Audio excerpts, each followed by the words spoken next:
Hello, I'm Robert Mackenzie. You join me here in this fine old library on the campus of the University of Chicago. We're about to see the first of 10 films by Milton Friedman, an economist of international repute, winner of the Nobel Prize, one of the most controversial and stimulating Americans of our time.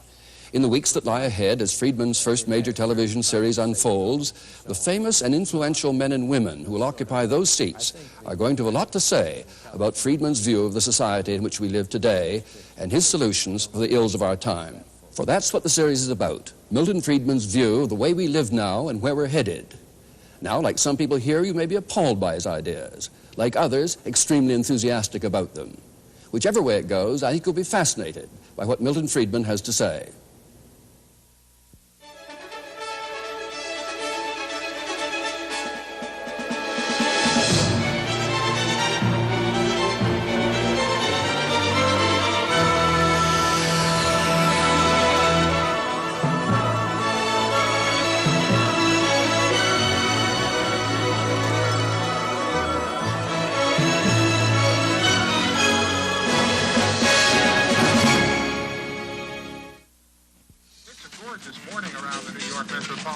Skies are sunny now. A little bit of cloudiness over the eastern end of Long Island, a patchy fog out there. Boy, we've got some lovely weather to talk about. And I think I promised you this back at the beginning of the week. Once, all this was a swamp, covered with forests.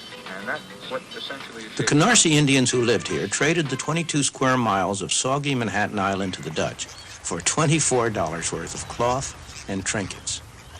The newcomers founded a city, New Amsterdam, at the edge of an empty continent. In the years that followed, it proved a magnet for millions of people from across the Atlantic, people who were driven by fear and poverty, who were attracted by the promise of freedom and plenty. They fanned out over the continent and built a new nation with their sweat, their enterprise, and their vision of a better future. For the first time in their lives, many were truly free to pursue their own objectives. That freedom released the human energies which created the United States. For the immigrants who were welcomed by this statue, America was truly a land of opportunity.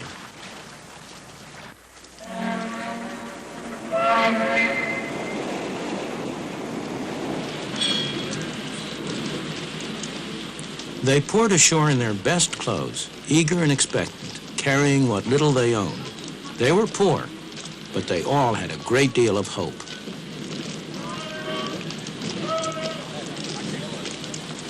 Once they arrived, they found, as my parents did, not an easy life, but a very hard life.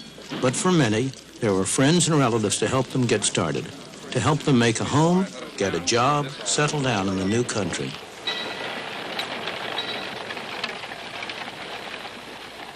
There were many rewards for hard work, enterprise, and ability. Life was hard, but opportunity was real. There were few government programs to turn to and nobody expected them. But also, there were few rules and regulations. There were no licenses, no permits, no red tape to restrict them. They found, in fact, a free market, and most of them thrived on it. Many people still come to the United States driven by the same pressures and attracted by the same promise. You can find them in places like this. It's Chinatown in New York, one of the centers of the garment industry, a place where hundreds of thousands of newcomers have had their first taste of life in the new country. The people who live and work here are like the early settlers. They want to better their lot, and they're prepared to work hard to do so. Although I haven't often been in factories like this, it's all very familiar to me, because this is exactly the same kind of a factory that my mother worked in when she came to this country for the first time at the age of 14, almost 90 years ago. And if there had not been factories like this here then, at which she could have started to work and earned a little money, she wouldn't have been able to come. And if I existed at all, I'd be a Russian or a Hungarian today instead of American. Of course, she didn't stay here a long time. She stayed here while she learned the language, while she developed some feeling for the country, and gradually she was able to make a better life for herself. Similarly, the people who are here now, they are like my mother, mostly immigrants from a distant country. They came here because they liked it here better and had more opportunities. A place like this gives them a chance to get started. They're not going to stay here very long or forever. On the contrary, they and their children will make a better life for themselves as they take advantage of the opportunities that a free market provides to them. The irony is that this place violates many of the standards that we now regard as every worker's right. It's poorly ventilated, it's overcrowded, the workers accept less than the union rate, it breaks every rule in the book. But if it were closed down, who would benefit? Certainly not the people here. Their life may seem pretty tough compared to our own, but that's only because our parents or grandparents went through that stage for us. We've been able to start at a higher point.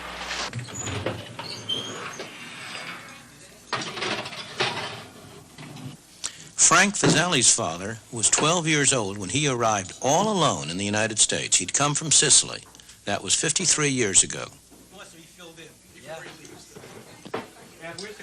Frank is a successful dentist with a wife and family. They live in Lexington, Massachusetts.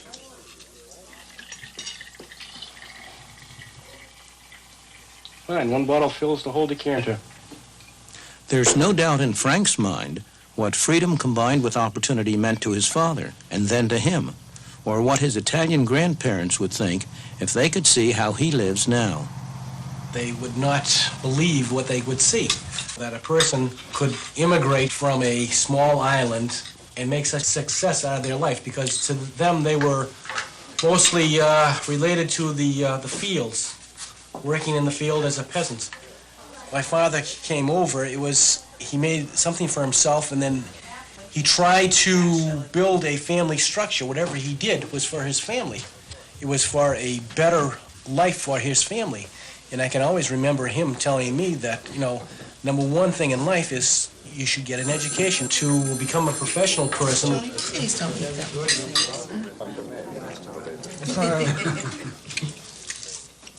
The Vasali family, like all of us who live in the United States today, owe much to the climate of freedom we inherited from the founders of our country, a climate that gave full scope to the poor from other lands who came here and were able to make better lives for themselves and their children.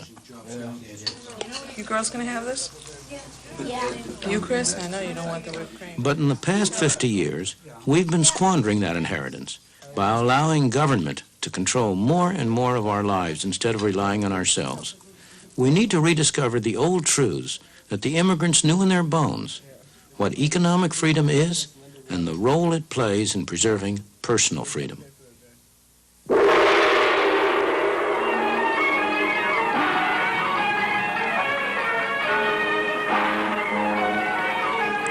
That's why I came here to the South China Sea. It's a place where there's an almost laboratory experiment in what happens when government is limited to its proper function and leaves people free to pursue their own objectives. If you want to see how the free market really works, this is the place to come. Hong Kong, a place with hardly any natural resources. About the only one you can name is a great harbor. Yet the absence of natural resources hasn't prevented rapid economic development.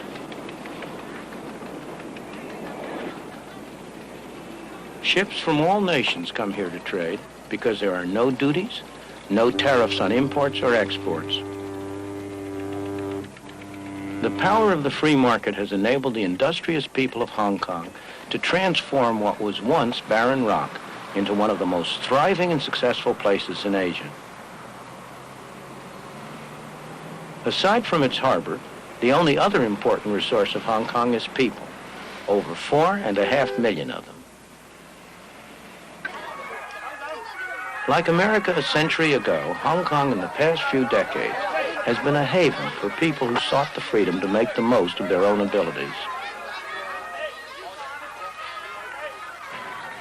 Many of them are refugees from countries that don't allow the economic and political freedom that's taken for granted in Hong Kong. Despite rapid population growth, despite the lack of natural resources, the standard of living is one of the highest in all of Asia.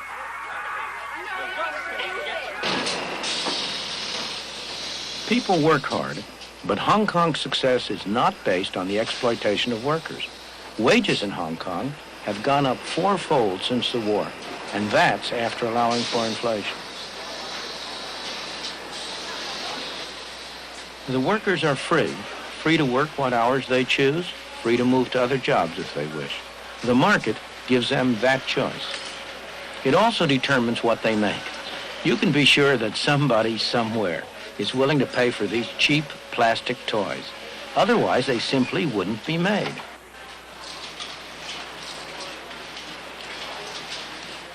Competition from places like South Korea and Taiwan has made cheap products less profitable.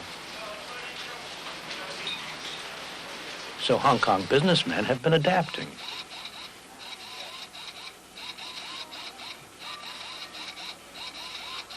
They've been developing more sophisticated products and new technology that can match anything in the West or East. And their employees have been developing new skills.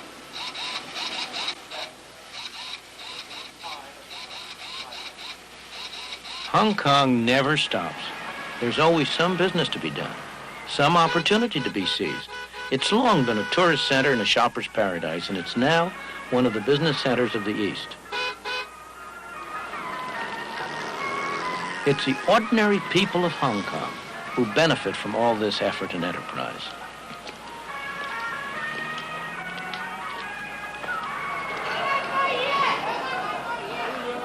This thriving, bustling, dynamic city has been made possible by the free market. Indeed, the freest market in the world. The free market enables people to go into any industry they want, to trade with whomever they want, to buy in the cheapest market around the world, to sell in the dearest market around the world. But, most important of all, if they fail, they bear the cost. If they succeed, they get the benefit.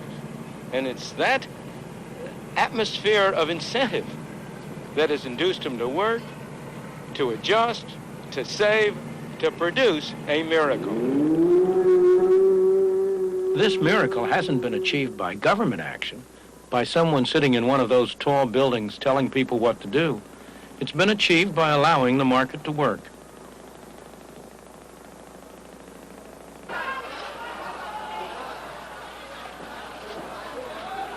Walk down any street in Hong Kong and you'll see the impersonal forces of the market in operation. Mr. Chung makes metal containers. Nobody's ordered him to. He does it because he's found that he can do better for himself that way than by making anything else. But if demand for metal containers went down, or somebody found a way of making them cheaper, Mr. Chung would soon get that message. A few doors away, Mr. Yu's firm has been making traditional Cantonese wedding gowns for 42 years. But the demand for these elaborate garments is falling. The firm has already gotten that message and is now looking for another product. The market tells producers not only what to produce, but how best to produce it through another set of prices. The cost of materials, the wages of labor, and so on. For example, if these workers could earn more doing something else, Mr. Ho would soon find a way to mechanize his picture frame production. Inside this Chinese medicine shop, a market transaction's going on. The customer's confidence that this painful-looking ordeal will help him doesn't rest on any official certification of the bone doctor's qualifications. It comes from experience, his own or his friends. In his turn, the doctor treats him not because he's been ordered to, but because he gets paid. The transaction is voluntary, so both parties must expect a benefit or it will not take place.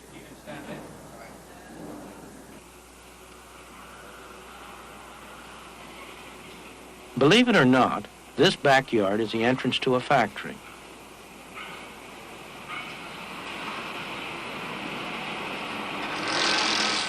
The workers here are some of the best paid in Hong Kong. It's hot, sticky, and extremely noisy. The workers are highly skilled, so they can command high wages. They could induce their employer to improve working conditions by offering to work for less, but they would rather accept the conditions, take the high wages, and spend them as they wish. That's their choice. The best-known statement of the principles of a free market, the kind of free market that operates in Hong Kong, was written on the other side of the world.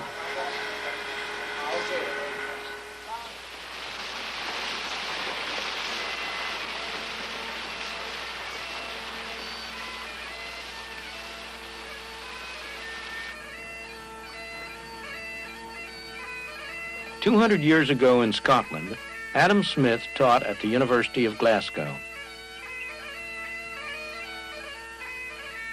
His brilliant book, The Wealth of Nations, was based on the lectures he gave here. The basic principles underlying the free market, as Adam Smith taught them to his students in this university, are really very simple. Look at this lead pencil. There's not a single person in the world who could make this pencil. Remarkable statement? Not at all. The wood from which it's made, for all I know, comes from a tree that was cut down in the state of Washington. To cut down that tree, it took a saw. To make the saw, it took steel. To make the steel, it took iron ore. This black center, we call it lead, but it's really graphite, compressed graphite. I'm not sure where it comes from, but I think it comes from some mines in South America.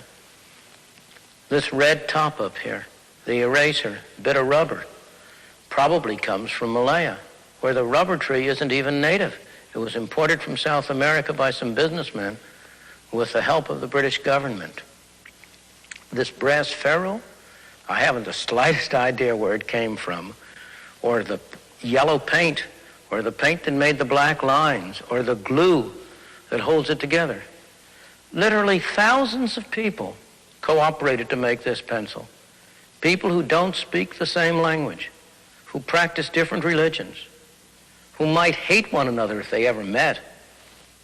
When you go down to the store and buy this pencil, you are in effect trading a few minutes of your time for a few seconds of the time of all those thousands of people. What brought them together and induced them to cooperate to make this pencil? There was no commissar sending out orders from some central office.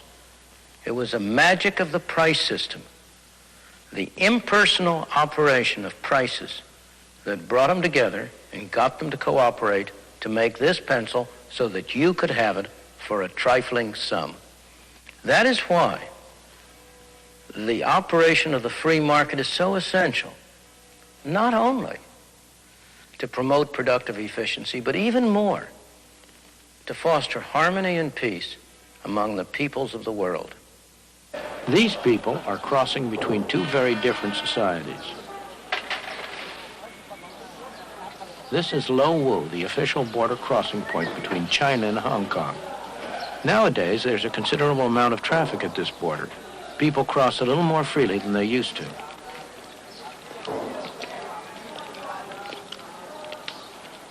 Many people from Hong Kong trade in China, and the market has helped bring the two countries closer together.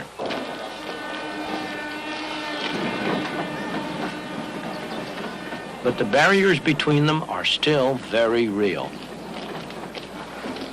On this side of the border, people are free not only in the marketplace, but in all their lives. They are free to say what they want, to write what they want, to do pretty much as they please. Not so over there.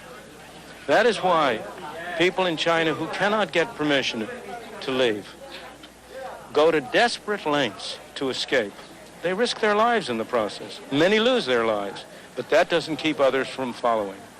Some are attracted by the higher material standard of life in Hong Kong, but more by the natural human desire to be free.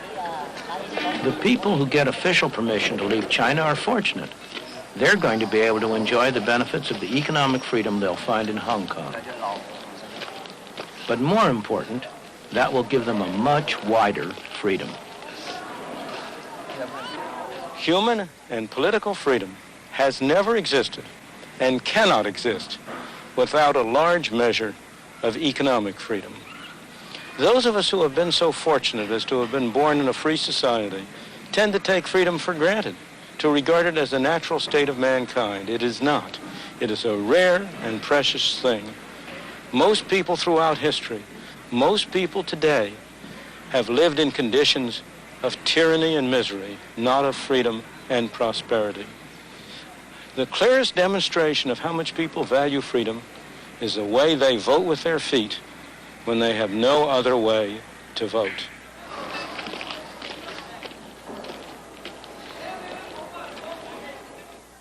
Of course, many of the people who pour into Hong Kong will end up in conditions that most of us in the West would find appalling. Hong Kong is very far from utopia.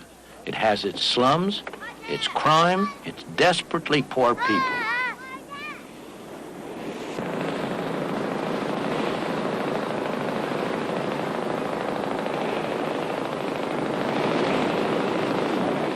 But the people are free. That's, after all, why so many of them have come here, despite having to live in leaky houseboats in one of Hong Kong's many small harbors. Here, they have the freedom and the opportunity to better themselves, to improve their lot, and many succeed.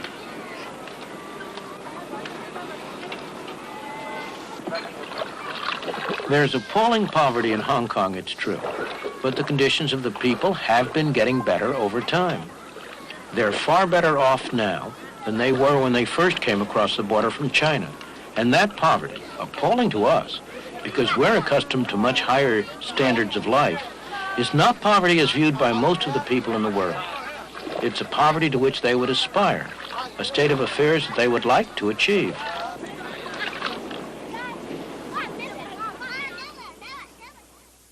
There is an enormous amount of poverty in the world everywhere. There is no system that's perfect. There's no system that's going to eliminate completely poverty, in whatever sense.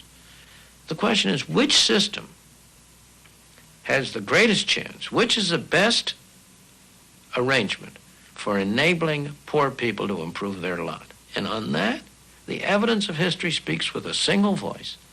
I do not know any exception to the proposition that if you compare like with like, the freer the system, the better off the ordinary poor people have been. Ask yourself what it is that assures these garment workers in Hong Kong a good wage. Not high by Western standards, but high enough to enable them to live far better than most people in the world. It's not government or trade unions that do it. These workers do well because there's competition for their labor and skills.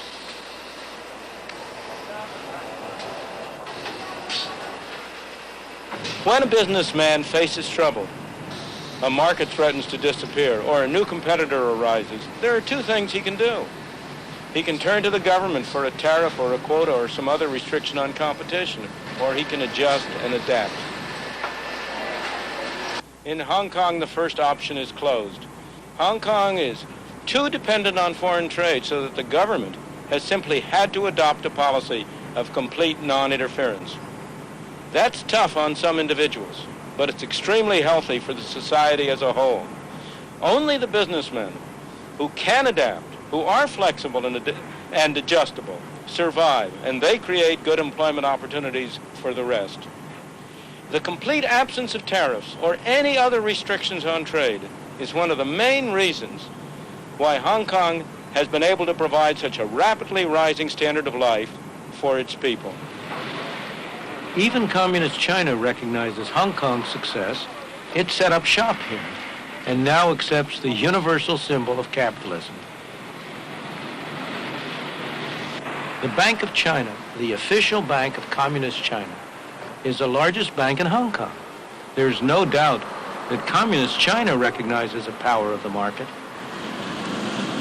In all this, the government of Hong Kong has played an important part, not only by what it has done, but as much by what it has refrained from doing.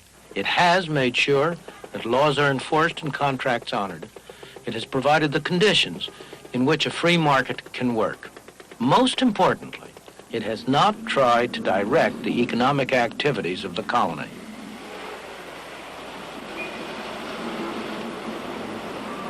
No government official is telling these people what to do. They're free to buy from whom they want, to sell to whom they want, to work for whom they want. Sometimes it looks like chaos, and so it is. but underneath it's highly organized by the impersonal forces of a free marketplace. Fresh eggs here. Chicken wings, chicken legs. You know these eggs are firm right from the chicken's ass. Me no question.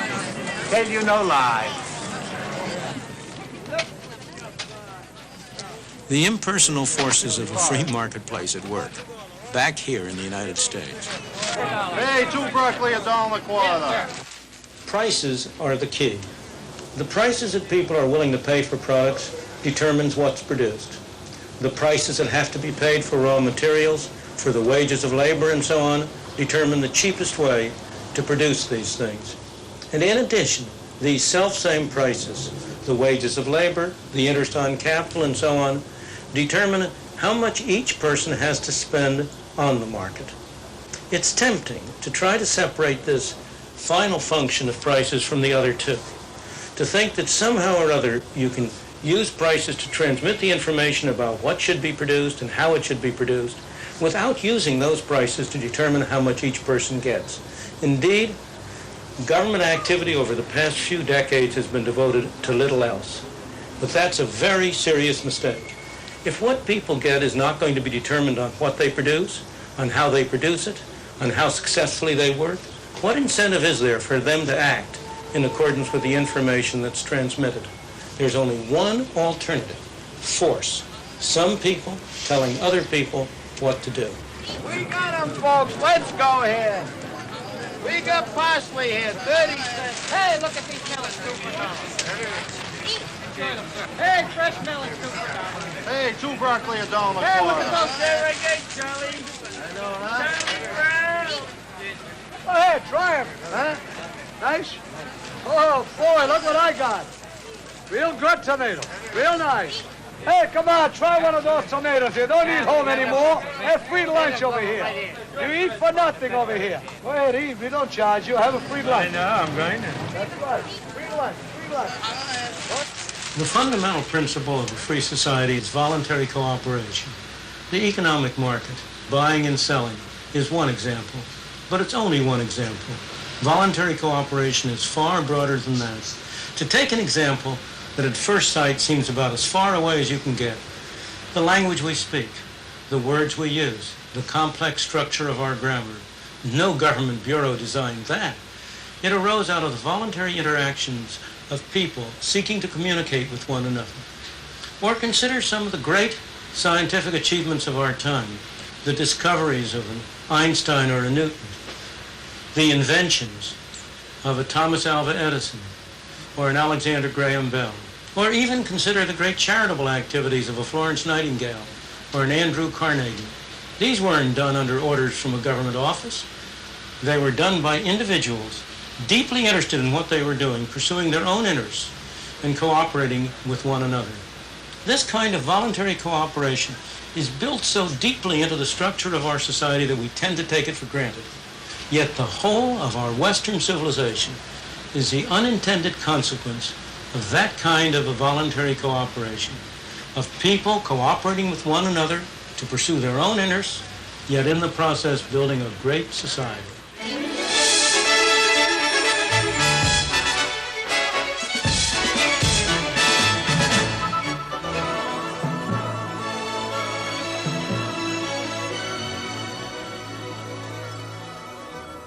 And here at the Harper Library in the University of Chicago, our distinguished guests had their own ideas too. So let's join them now. It seemed to me he was saying that the golden age for America, when it was truly a land of opportunity, was the late 19th, early 20th century. No regulations, no permits, no red tape. I would argue that the government played a decisive role in an enormous grant to the railroads in creating an American capitalist economy.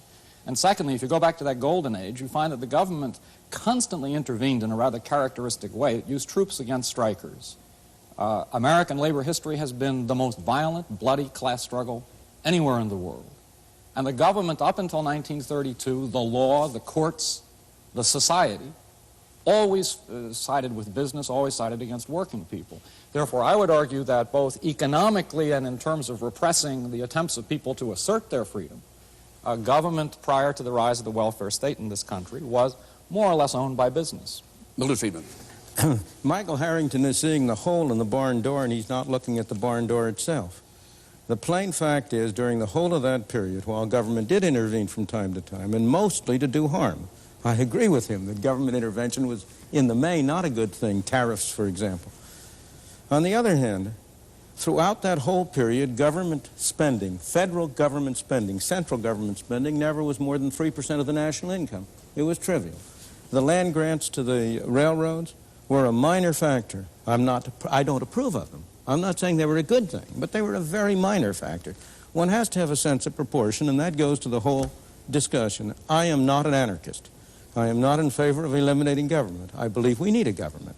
But we need a government that sets a framework and rules within which individuals, pursuing their own objectives, can work together and cooperate together. And they work together and cooperate together not only in economic areas. I want to hold you for a moment, though, to that golden age theory, that we were best when we were regulated least in the late 19th and early 20th century, because remember, the sweatshop analogy comes out of there, when there was no attempt to restrict hours of work or to regulate working conditions. Now, is that a view you accept of that period? Well, I think it's necessary to contrast it with what's happened in the interim. I don't see how we can talk about that without comparing it with the interim period. Now, you talked earlier about the fact that during the last 50 years, we had squandered some of our inheritance of freedom. Absolutely. And I believe during the last 50 years, we really have improved our freedom. I spent over half that time working for one of the world's largest industrial companies, the DuPont Company, deeply involved with the launching of new ventures, and got to know the free enterprise system well and have a very healthy respect for it. But during that interval, and particularly during the last few years, when I've been more involved with government and with environmental matters, I have become convinced that our freedom was improved when the people are allowed to add to their freedom in the marketplace, the freedom for voting with their dollars in the marketplace, the freedom to vote with their ballots in the polling place, to put some restraints on the excesses of the marketplace, particularly when you're concerned with such things as the long-term impact on our health from the pollution of our environment, the introduction of carcinogenic materials, or the irradiation of our people with nuclear products. What about putting some restraints on the excesses of government? Hasn't that become an ever more serious problem? How is it that a government of the people, supposedly, does things which a very large fraction of the people would really prefer not to have done, such as overtax them, overgovern them, overregulate them? I think you're looking, again, at one side and not the other. And of course, I agree we have to look at what's happened in the interim. We're better off than we were 50 years ago. Never would deny that. But we stand on the shoulders of the people who went before. We have to look at how much they achieved from where they started. And that was a period in which you had the tremendous influx of immigrants from abroad, millions and millions and millions of them. When you opened up a new continent, when you had achievements. Milton, are you saying, though, that there's any sense in which you'd rather go back to those circumstances where there are no regulations of factory work, no hours, limitations on hours of work? Do you want to return to that, or do you just say that was a stepping stone to where we are now? It depends on what you mean by circumstances. I don't want to have to go back to using a horse and buggy instead of an automobile. But I would prefer to go back to the kinds of governmental regulations or absence of regulations, the greater degree of freedom which was given to individuals to pursue one activity or another, which prevailed then than which prevails now. I think that really our industrial leaders have been dragged into the future screaming. They resisted the child labor laws, they resisted Social Security, labor unions, and now the environmental movement. Once the government forced them to pay attention to those by the voting of the people on the ballot box and in the polling place, then the industrial leaders, business leaders, paid attention to those rules and have done a good job in most cases of abiding by them. Excuse me. Bob Galvin is an industrialist. Now, come on, is that a fair statement? Maybe the industrialists have a clearer view of history and its prospects. The most precious asset we possess is freedom. The easiest way to lose one's freedom is to go into receivership. And I mean economic receivership, because a receiver is a dictator. And to the degree that we employ the costs and the burdens of government that lead us in the direction of further debt, ultimate receivership, and then the political consequence of the imposition of the political dictator over the economic and the job and the living rights of the individual that maybe the industrialists can see farther down the pike as to the consequence of all this. Michael Harrington? I just think that two things. One, to view freedom positively, I think people over 65 years of age in the United States today are freer now because of Medicare. I do not think that the freedom to die from the lack of medicine was a very good thing. Secondly, related to industrialists, I think that one of the startling things about American history is that when Franklin Roosevelt was saving the system from itself, the main beneficiaries were screaming bloody murder at him for being a traitor to his class, when he was in fact the salvation of that class. And I think therefore, if you look at our history, I do think you find a tremendous myopia on the part of industrialists, and you find that the positive increments to our freedom, interestingly enough, have not come from the college graduates, but often from people with, not from the best people. It's come from working people. It's come from poor people. It's come from blacks and Hispanics and the like. Milton, would you reply, but then tell us why you took us to Hong Kong to prove something? Sure. Unaccustomed as I am to agreeing with Michael Harrington, I will agree in part with what he's just said. I do not believe it's proper to put the situation in terms of industrialists versus government. On the contrary, one of the reasons why I am in favor of less government is because when you have more government, industrialists take it over. And the two together form a coalition against the ordinary worker and the ordinary consumer. I think business is a wonderful institution, provided it has to face competition in the marketplace, and it can't get away with something except by producing a better product at a lower cost. And that's why I don't want government to step in and help the business community. Now, I want to go to your question about Medicare. There are many people who have benefited from Medicare, but you're not looking at the cost side. What has happened to the people who are paying for it? We don't have a free good. It isn't coming from nowhere. And are they benefiting from it in a cost-effective way? Those are the questions. It's demagoguery, if you'll pardon me, Michael Harrington, to say the people who have Medicare are freer. Of course, in one dimension. But they themselves have been paying all their lives. And have they gotten a good bargain? At the moment they have. The young men, the young working people who are going into Social Security now, they're going to get a very raw deal indeed. Milton, interestingly, on that point, people over 65 are paying more of their spendable income for medical care now than they were before Medicare was enacted. It's been not a very successful program. Government doesn't do things well. It doesn't do things well, and it hasn't done things well in Britain, in Canada, and the United States. Now, Milton, then you took us to Hong Kong on exactly that point. Right. That here, you said, was a true model of the market operating. Now, is that really a fair description of Hong Kong? At the moment, yes. It's not again, there aren't any such things as 100% one way and 100% the other. Everything is mixed, of course. Hong Kong has a government. It happens to be a government. In this case, there's no democracy in Hong Kong. It's run from Britain. It's a crown colony of Britain, and the British Governor General and so on, financial secretary, run it.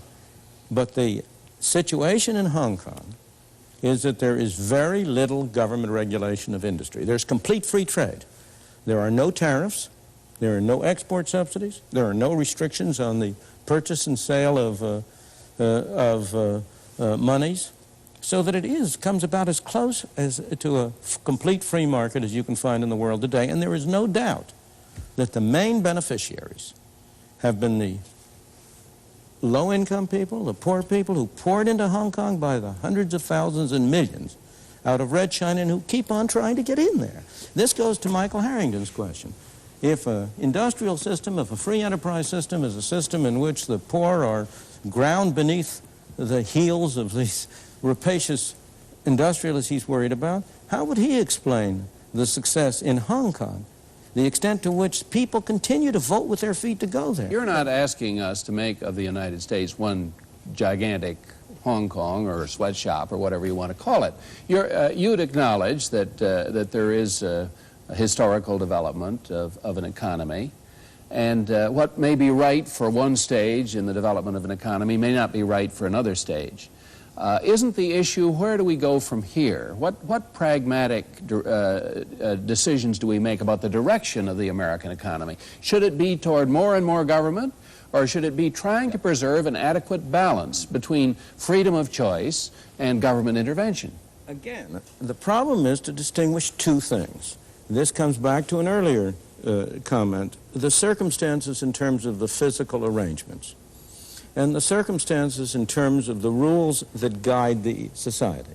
Now, in the case of Hong Kong, of course, I'm not asking that we crowd our people to a density of population such as Hong Kong is. Hong Kong is a marvelous example just because its circumstances are so terrible, its physical circumstances. And the people in Hong Kong would love to get elsewhere into less crowded circumstances if other people would let them in. This is a problem of immigration, which is a very important restriction on human freedom. In the period before 1913, we had complete 100% freedom of immigration into the United States. We don't now. But go back to your question. Do you think Hong Kong would exist if it weren't in close juxtaposition to communist China? Hong Kong would exist. It is very dubious that it would have the policies it has now if it weren't in close juxtaposition to communist China. Well, now, but to answer your question directly, yes, I am in favor of the United States having not the circumstances, not the physical circumstances, but the policies that Hong Kong has had of zero tariffs, of complete free trade, of no restrictions on exports, no restrictions on monetary transactions, of a far greater degree of government, a far lesser degree of governmental regulation. I agree with what Russell Peterson said before, that there are third-party effects. There are things like pollution. The question is whether we're handling them in the right way, and I think we're not. I want to bring Bob Galvin in here. You got the beginning of Milton's agenda there. No tariffs, for example, no restrictions, no quotas. Now, will business, big business, wear that kind of policy? I think big business and all business could wear that kind of policy if we could find the appropriate balancing factor that in the rest of world trade, where we trade outside our border, and as others come in, we are required to trade against socialized institutions. That's a very different kind of an institution than the private institution. The private institution can clearly operate more efficiently if it is not imposed upon by an artificial price from the socialized institution across the seas.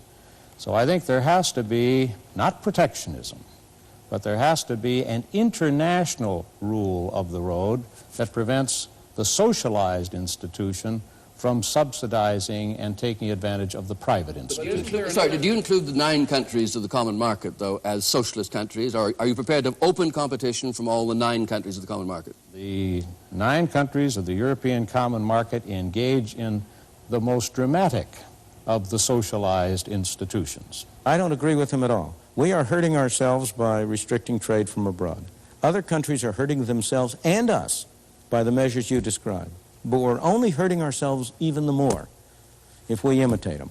I don't think, Dr. Friedman, that your mother would get a job sewing today in America if we had no tariffs at all. What would happen is there wouldn't be any sewing jobs in America. We'd be making nothing but computers. But then there would be some other kinds of jobs. Then she would get a job at a very low level in making computers. Yeah, although you do face the problem that you've had both a leading businessman and a leading conservative congressman not accepting your prescription of sweeping away restrictions. But of course, the 2 greatest enemies of, I would say, the greatest enemies of free enterprise and of freedom in the world have been, on the one hand, the industrialists, and on the other hand, most of my academic colleagues who end up in government.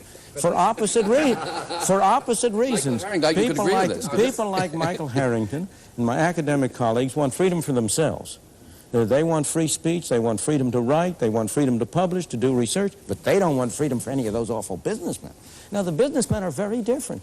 Every businessman wants freedom for somebody else, but he wants special privilege for himself. He wants a tariff from Congress. And the congressman, well, the way in which congressmen get elected is by performing favors to constituents. And if indeed you were to wipe out completely all tariffs, if you were to reduce government controls in this country to what they are now, I do not think that would be in the self-interest of even Barbara Conable, for whom I have the very greatest respect, or Bob Galvin, for whom I have the respect. I think it would be in the self-interest of Michael Harrington. Now let's ask what the American people want and will wear, because you're saying in effect that to get elected, the congressman is giving the people what they want. Now, aren't you saying in the end, then, the people don't want this or don't understand the advantage of it? I'm saying that my whole function and purpose is to try to persuade the people to make a different thing politically profitable. I'm trying to persuade the people to make it clear that congressmen who pursue these policies are going to lose their jobs. And if we do that, congressmen are pursuing their self-interest. They're in a market. There's a political market.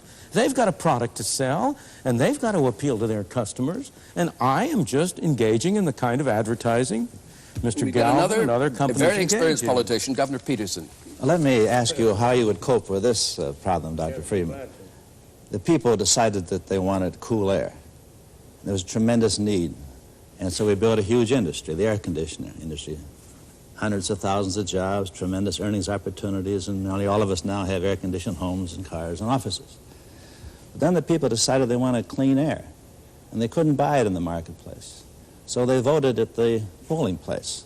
They got their elected representatives to go to the Congress and say, we are going to have clean air. Now, overnight there was a new market, and the free enterprise system responded to that. Now there's a big environmental industry making earnings, providing jobs, but also serving this public need to have the freedom to breathe clean air. You grossly underestimate the extent to which the private market is able to do it. It's not an accident that the air, before you had any of this legislation, the air and water were cleaner in the United States today than they were in the United States 100 years ago. You know, the automobile added one kind of pollution, but it eliminated a far worse kind of pollution. If you consider what the streets of New York would look like today if you were still transporting people by horse-drawn vehicles, you would have pollution on a scale that would stagger you. In the same way, it's not an accident that the air is cleaner and the water purer in those countries today that are the most advanced than they are in the backward country. It's not in Afghanistan that you find clean air and water. It's in the advanced countries. So the market is a very much more subtle mechanism than people give it credit for being. I would like to get this back to the real world, because in the real world, there is no possibility that American business, which is a welfare-dependent business system, is going to adopt these ideas. What these ideas function as in the real world is a rationalization for the myth of free enterprise, which disguises the fact of state capitalism, as an argument against social intervention in a society that does intervene on behalf of the steel industry very quickly. Finally, in terms of the American political process, I don't believe that the political process is so simple as having the people elect the government. The fact is that when a Jimmy Carter is elected president on a relatively liberal platform, he then has to win business confidence because of the control of the investment process by corporate power. And I think that fact, corporate power, rationalized by free enterprise myths, is the central problem of freedom in our time, and that's what has to be attacked. Before we come to Milton again... No, but I've got to comment on this, because I think we mustn't let words get in the way of what really is the case. I take it you think we don't have socialism. I would say to you that 46% of every corporation in this country is owned by the U.S. government. That's the corporate income tax. That means out of every dollar of profits that a corporation makes, 46 cents goes to the U.S. government. The actual tax is far higher than that because you tax that doubly when it comes to the individual. The extent to which corporations control their investment decisions has been increasingly reduced. The government is dictating what they spend their investment funds on in the name of pollution control and in the name of other things. It's a myth to suppose that there is some kind of a big corporate power over here. There was a time when corporations were more influential than they are now, but at the moment, I think they're a beleaguered minority rather than the dominant majority. But I'd like to take the others into this for a moment. What is the process for those of you who want to roll back the state or to push back governmental influence on the operation of the economy? Before we let Milton in on that, what would you do as an active politician, as another politician, and a businessman? Well, I personally think we ought to restrain the growth of government in the future. How? By putting some sort of limit on government expenditures. I would like to see a constitutional amendment doing that. Otherwise, we're going to continue to have the government growing faster than the economy and thus pushing more and more of the gross national product through the tin horn of government. I think that's a mistake. It's a difficult thing to do. I hope we can find some way to do it without making ourselves less free in some way. Governor Peterson, can it be done? Yes, I think we can make substantial headway by furthering our pluralistic society, by encouraging, educating more people to think comprehensively. I think one of the big problems in our world is that leaders in government and in industry are short-sighted. They don't look at the long-term impacts of their decisions. And in a democracy such as ours, the power is with the people, just like the textbooks say. And if they get this more comprehensive understanding and knowledge, they're going to see to it that the special interests of elected officials will be in tune with getting reelected, and they will look at the long-term views just like the citizenry is. So I'm all in favor of an all-out push to get this freedom to vote in the polling place added to the freedom of the marketplace, because that's a potent combination. But voting in the polling place is a very different kind of freedom than voting in the marketplace. When you vote in the polling place, it is important, but it's a very different kind. When you vote for a package. And if you are in the minority, you lose. You don't get what you want. When you vote in the marketplace, everybody gets what he votes for. If you vote for I vote for a green tie, I get a green tie. You vote for a blue tie, you get a blue tie. If we do that in the polling booth, if 60% of us vote for a green tie, you have to wear a green tie. Oh, but the 40% don't just shut up. They can try to influence the decision-making. They can try to influence, but it's a very different and less efficient mechanism for matching performance, matching results to individual tastes and preferences. Whatever kind of car I buy, I still get dirty air. There are good people running this society, and most of the people that we're talking about work someplace, and they know that their company is doing something pretty good or trying to do something pretty good. I think the people are going to start telling the leaders where they've gone wrong and start to redress it by the direction of the ballot box. Is it people in general are more conservative and in particular are more liberal? That is to say, if you ask the people in general, what do you think of government, get it off my back, less taxes. If you ask in particular, what about health, national health? What about full employment, government is the employer of last resort? What about pollution? Do something about it. Everett Ladd had an article in Fortune about a year ago, which is hardly a radical left-wing journal, showing this contradiction. And I think that there is in the United States today a rapid movement to the left, right, and center, which I obviously hope will be resolved not by an across-the-boards cut aimed primarily at poor and working people, but by an increasing democratization of economic power and an increasing democratization of the government. I think that in this complicated society of huge institutions and bureaucracies, if we talk about freedom, one of the things I would like to see would be a law providing funds for any significant minority to buy the research to counter the majority. If you don't have the expertise, the knowledge technology today, you're out of the debate. And I think that we have to democratize information and government as well as the economy and society. I am sorry to say Michael Harrington's solution is not a solution to it. He wants minority rule. I don't.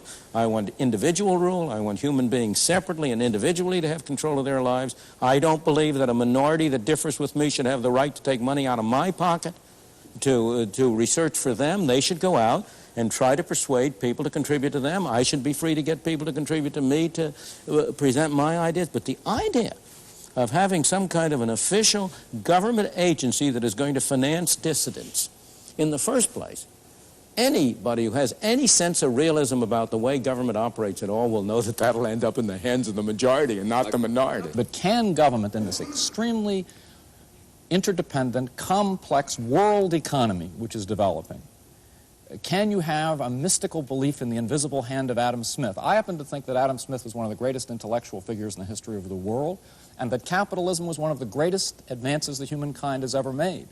But precisely because I put this in historical context, capitalism, as a friend of mine by the name of Karl Marx predicted some time ago, has developed tremendous tendencies towards monopoly, concentration, multinational corporations, money supplies that are not controlled by the Federal Reserve Bank or even the President of the United States anymore.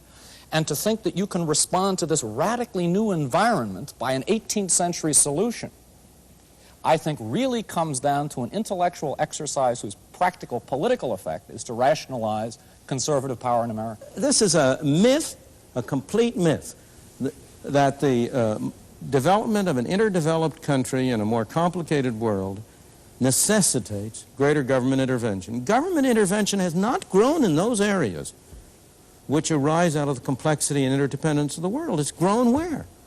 In taking money from some people and giving it to others. All I have to say is that government Dr. Friedman, has to live in the 20th century, much less the 19th or the 18th. But again... And we have to take society as it exists today and build on that. To me, the decisive thing at issue here is an essentially mythic, non-historical presentation of an abstract solution taken out of time, which does not look to the tremendous evolution of capitalist society, the tremendous interdependence of the world, the fact that we now have not only national economic planning, but at the Tokyo summit, and we have institutionalized international economic planning of the major industrial capitalist powers. And under those circumstances, granted the enormous achievement of Adam Smith, granted the enormous achievement of capitalist society, under this radically changed historical situation, to propose those classic old solutions, I think, is to propose something non-serious, which, however, does function seriously to rationalize conservative corporate economic and political power. The great achievements of the 19th century came by departing from the kind of system you now want to reimpose. You want to take us back to the 18th and 17th century when we had a corporate society, when we had government controlling things.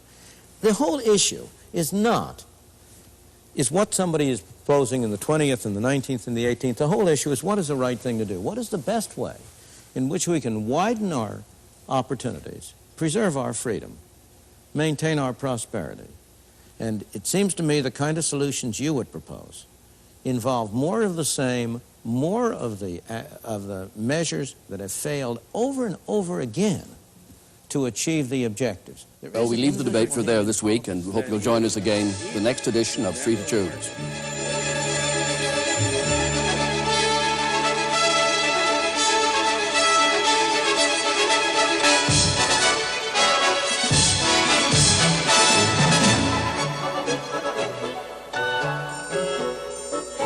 When governments try to control the economy, what goes wrong? Milton Friedman looks at modern governments in action, in Britain, in India, and here in the United States. Don't miss his stark and realistic assessment of the real world we live in. Free to Choose, next week.